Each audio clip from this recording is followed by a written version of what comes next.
এখানে আজকে যারা উপস্থিত হওয়ার চেষ্টা করব, এক নম্বর বিষয় হচ্ছে যে এই সরকার এক বছর এই সরকারের ইতিমধ্যে হয়ে গিয়েছে। আমরা আমাদের স্কুল জীবনে আমাদের একটা ইভ্যালুয়েশন থাকতো 6 মাস পর, 4 মাস পর, 1 বছর পর। এই সরকার প্রকাশ করতে হবে গত 1 বছরে এই সরকার কি কি করেছে, সেটা আমাদের সামনে প্রকাশ করতে হবে। 2 নম্বর বিষয় হচ্ছে পরবর্তীতে যতদিন থাকে সরকারের কি কি পরিকল্পনা রয়েছে, বিশেষ করে 3টা বিষয়ে: 1 মিডিয়া, 2 অ্যাডমিনিস্ট্রেশন এবং 3 মিলিটারি। এই 3টা বিষয়ে সরকারের কি ধরনের ব্যবস্থা রয়েছে, কি ধরনের পরিকল্পনা রয়েছে, সেগুলো আমাদের সামনে প্রকাশ করতে হবে। আপনারা যদি দেখেন মিডিয়ার যে বর্তমান বাস্তবতা, মানে পৃথিবীতে আর কোথাও এ ধরনের মিডিয়া আছে কিনা এই বিষয়টি প্রশ্নবিদ্ধ। মিডিয়ার কাজ হচ্ছে নিজে গিয়ে ইনভেস্টিগেট করে সংবাদ সংগ্রহ করা।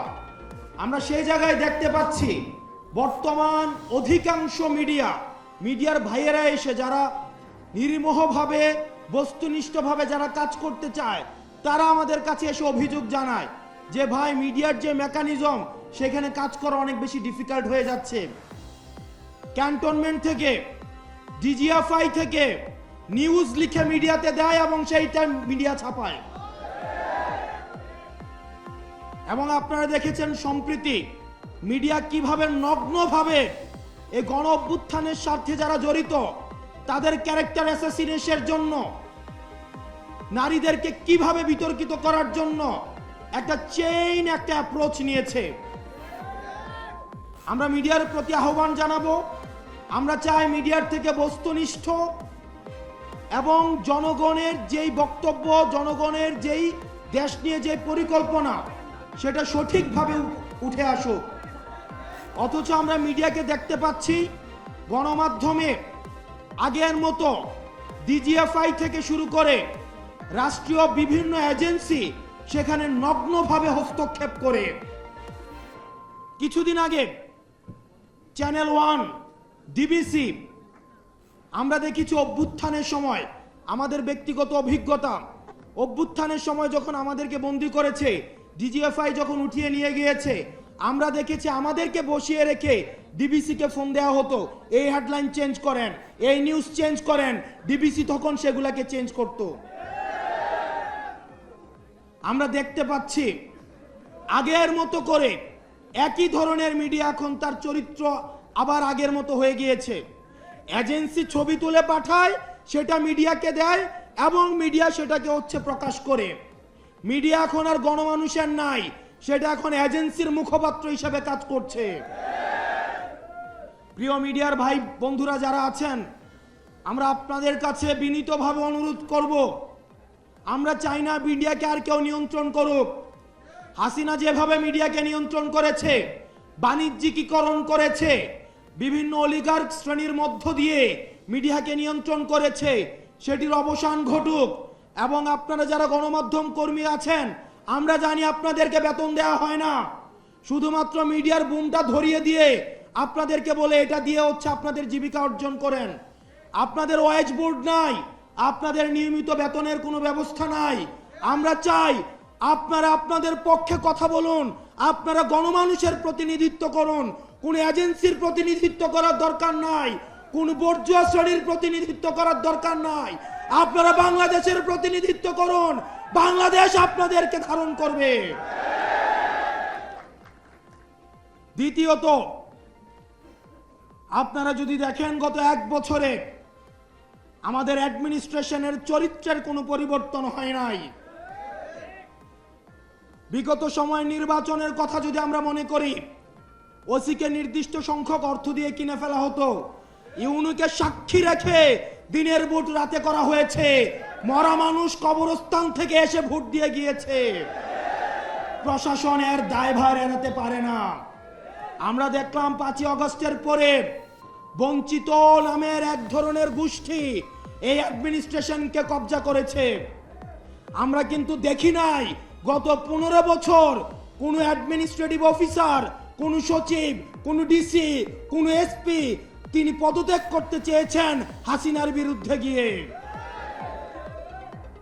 প্রিয় যুব সমাজ, 5 আগস্ট যদি না হতো তাহলে তাদের মধ্যেই আবার দেখা যেত হাসিনার পক্ষে, হাসিনার উন্নয়ন কেন প্রয়োজন সেটির পক্ষে দিস্তায় দিস্তায় আবার রচনা লেখা হতো, কলাম লেখা হতো, টকশোতে আবার কথা বলা হতো।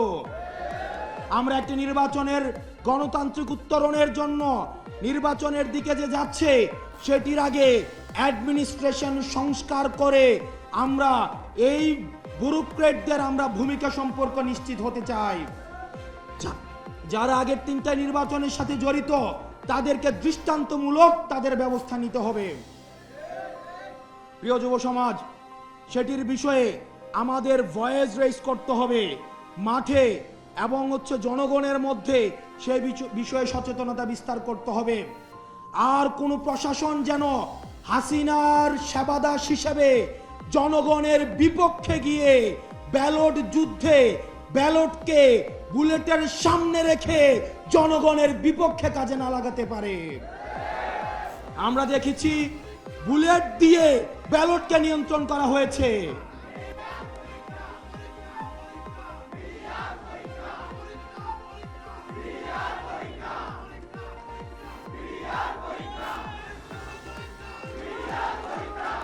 প্রিয় যুব শক্তি, আমরা অ্যাডমিনিস্ট্রেশনের যারা রয়েছেন পরবর্তী বাংলাদেশ বিনির্মাণের জন্য আপনাদের ভূমিকা অপরিসীম, আপনাদের সহযোগিতা আমাদের লাগবে। একটা বাংলাদেশ বিনির্মাণের জন্য আপনাদের গুরুত্বকে কখনোই এখানে গণ্য করার সুযোগ নেই। কিন্তু দয়া করে আপনারা এনসিপি পন্থী হওয়ার দরকার নাই, আপনাদের জামাতপন্থী হওয়ার দরকার নাই, আপনাদের বিএনপি পন্থী হওয়ার দরকার নাই। কোন রাজনৈতিক পন্থী হলে সেটার পরিণতি কি হয় সেটা আপনারা 5 আগস্ট দেখেছেন। দয়া করে আপনারা যে শপথ নিয়ে জনগণের সেবা করার জন্য আসেন, আপনারা দয়া করে বাংলাদেশ পন্থী হন। সর্বশেষ সবচেয়ে কনসার্নিং বিষয়, আমরা দেখেছি গুম খুন হত্যার সাথে কিভাবে রাষ্ট্রীয় এজেন্সিগুলো কিভাবে জড়িত রয়েছে। 5 আগস্টের পূর্বে আমাদেরকে ভিলেন বানানোর চেষ্টা করা হয়েছে। আমরা দেখেছি এজেন্সিগুলো মিডিয়াকে নিয়ন্ত্রণ করে, এজেন্সিগুলো ব্যুরোক্রেটদেরকে নিয়ন্ত্রণ করে। সেজন্য ডিজিএফআই নামে যে সংগঠনটি রয়েছে সেটির বিরুদ্ধে যথাযথ ব্যবস্থা নিতে হবে। পৃথিবীতে আর কোনো অর্গানাইজেশন নেই। আপনি যদি সিআইএ এর কর্মকাণ্ড দেখেন, তারা ইন্টারনাল এই ডোমেস্টিক পলিটিক্স নিয়ে তারা কখনোই, আপনি দেখবেন ডিজিএফআই বিদেশে বাংলাদেশ নিয়ে কি ষড়যন্ত্র হচ্ছে সেটি নিয়ে কোনো তথ্য নেই। তারা একটা রাজনৈতিক দলের সাথে আরেকটা রাজনৈতিক দলের, একটা রাজনৈতিক নেতার সাথে আরেকটা রাজনৈতিক দলকে কিভাবে মুখোমুখি দাঁড় করিয়ে দেওয়া যায় সেটি নিয়ে তারা দিনরাত ব্যস্ত থাকে। আমরা বলবো আপনারা আপনাদের কাজ করেন। এই আনঅডিটেড, আপনারা যদি দেখেন ডিজিএফআই এর কিন্তু অর্থ কখনো হিসাব করা হয় না। একটা আনঅডিটেড একটা ফান্ডেড একটা প্রতিষ্ঠান হচ্ছে ডিজিএফআই, এবং সেটাকে দীর্ঘদিন গুম খুন হত্যার সাথে সেটাকে জড়িত করা হয়েছে। দুঃখজনকভাবে আমরা দেখছি রাষ্ট্রের অনেক বড় বড় কর্তা ব্যক্তিত্ব এখন ডিজিএফআই এর পক্ষে দাঁড়িয়ে যাচ্ছে। আমরা চাই এই প্রতিষ্ঠানটাকে সংস্কার করতে হবে, প্রয়োজনে এই প্রতিষ্ঠানটাকে ব্যান করে দিতে হবে। ব্যান করে দিয়ে এই মিলিটারি অর্গানাইজেশনকে বাংলাদেশ পন্থী হিসাবে গড়ে তুলতে হবে। কোনো দলপন্থী করার কোনো প্রয়োজন নাই। বাংলাদেশের স্বাধীনতা সার্বভৌমত্বের জন্য এই মিলিটারি অর্গানাইজেশনকে আধুনিক যুগোপযোগী, আমাদের 24 দফায় আমরা যেভাবে বলেছি বাংলাদেশ পন্থী একটা মিলিটারি অর্গানাইজেশন আমরা গড়ে তুলব, সেভাবেই গড়ে তুলতে হবে। প্রিয় যুব সমাজ, অ্যাডমিনিস্ট্রেশন, মিলিটারি এবং মিডিয়ার সংস্কারের জন্য এবং পরবর্তী বাংলাদেশ বিনির্মাণের জন্য আমাদেরকে সবাইকে ঐক্যবদ্ধভাবে কাজ করতে হবে। আমরা জানি আমরা সফলভাবে পতন করতে পেরেছি, কিন্তু এখনো পর্যন্ত সফলভাবে রাষ্ট্র গঠন করতে পারি নাই। সুতরাং সফলভাবে রাষ্ট্র গঠন করতে হলে আমাদেরকে সবাইকে ঐক্যবদ্ধ থাকতে হবে। এবং আমরা জানি আমাদের রাষ্ট্রের বিরুদ্ধে বিভিন্নভাবে ভারতে বসে ষড়যন্ত্র করা হচ্ছে। আওয়ামী লীগের বি টিমকে আবার আমাদের রাজনৈতিক ময়দানে নামিয়ে আসা হয়েছে। আওয়ামী লীগকে আমরা যেভাবে প্রতিরোধ করেছি ঠিক একইভাবে আওয়ামী লীগের বি টিম যে নামে রাস্তায় নামুক না কেন আমরা তাকে প্রতিরোধ করব। বাংলাদেশ ফ্যাসিবাদী বিরোধী রাজনৈতিক দলগুলোকে ঐক্যবদ্ধ থাকতে হবে। এখানে জাতীয়তাবাদী শক্তির যে রাজনৈতিক দলে এনি ভাই এখানে উপস্থিত রয়েছেন, জামাতে ইসলামের নেতৃবৃন্দ এখানে উপস্থিত রয়েছেন। বাংলাদেশের পরবর্তী বাংলাদেশ বিনির্মাণের জন্য ফ্যাসিবাদ বিরোধী রাজনৈতিক দলকে ঐক্যবদ্ধভাবে থাকতে হবে, নতুবা সেটির সুযোগ নিবে আওয়ামী লীগ, সেটির সুযোগ নিবে XYZ নামে আওয়ামী লীগের বি টিম। এবং আমার কাছে প্রশ্ন, ফ্যাসিবাদ বিরোধী রাজনৈতিক দলগুলো যেহেতু এখানে আছে, 5ই আগস্ট পরবর্তী সময়ে যারা আওয়ামী লীগের নির্বাচনগুলোকে বৈধতা দিয়েছে সেই মুনাফেক জাতীয় পার্টি কিভাবে মাঠে এসে হুঙ্কার দেয়? আমরা দেখতে পাচ্ছি আবার জাতীয় পার্টি দিয়ে ভারত থেকে আওয়ামী পুনর্বাসনের আবার ছক করা হচ্ছে। আমাদের সেটির বিরুদ্ধে গণতান্ত্রিকভাবে আন্দোলন গড়ে তুলতে হবে।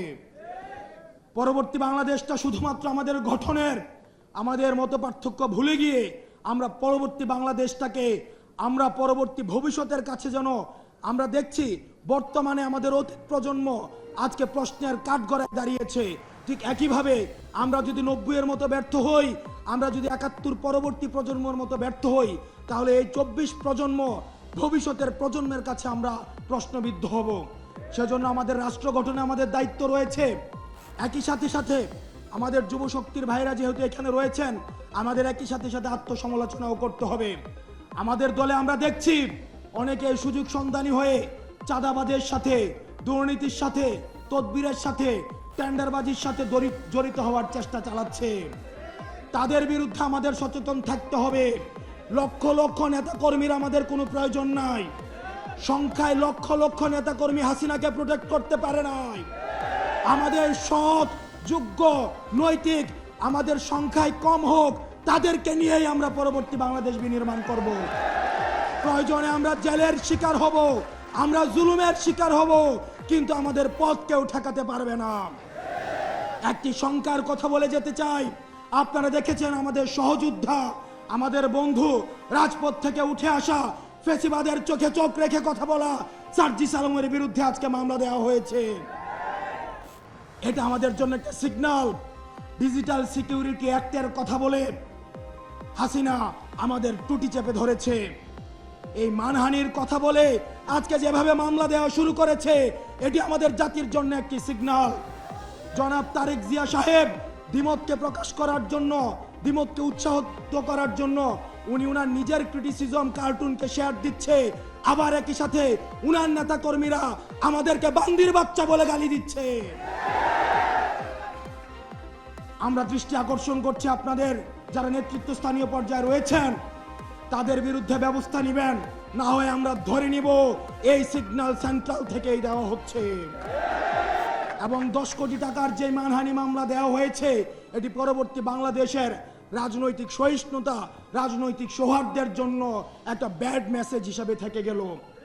আমরা চাই আপনারা আমাদের প্রতি কাঁটা ছুড়বেন, আপনারা আমাদের মানহানি মামলা দিবেন, আমাদের টুটি চেপে ধরবেন, যারাই ধরুক না কেন আমরা আপনাদেরকে সাদরে বলবো গণতান্ত্রিক এই যাত্রা অব্যাহত রাখার জন্যে প্রয়োজনে আমরা জেলে যাব, জুলুমের শিকার হব, প্রয়োজনে ফাঁসির কাষ্ঠ ঝুলবো, কিন্তু কোনো অন্যায়, কোনো হাসিনার ডিএসি, কোনো সিকিউরিটি অ্যাক্ট, কোনো মানহানি মামলা আমাদেরকে আটকায় রাখতে পারবে না। আমরা চাই ফ্যাসিবাদ বিরোধী শক্তি আমরা ঐক্যবদ্ধভাবে আমরা পরবর্তী বাংলাদেশ বিনির্মাণ করব। আপনারা সবাই ভালো থাকবেন, সুস্থ থাকবেন। ইনকিলাব ইনকিলাব ইনকিলাব ইনকিলাব, আপোষ না সংগ্রাম, দালালি না রাজপথ, আপোষ না সংগ্রাম, এনসিপি এনসিপি, যুব শক্তি যুব শক্তি।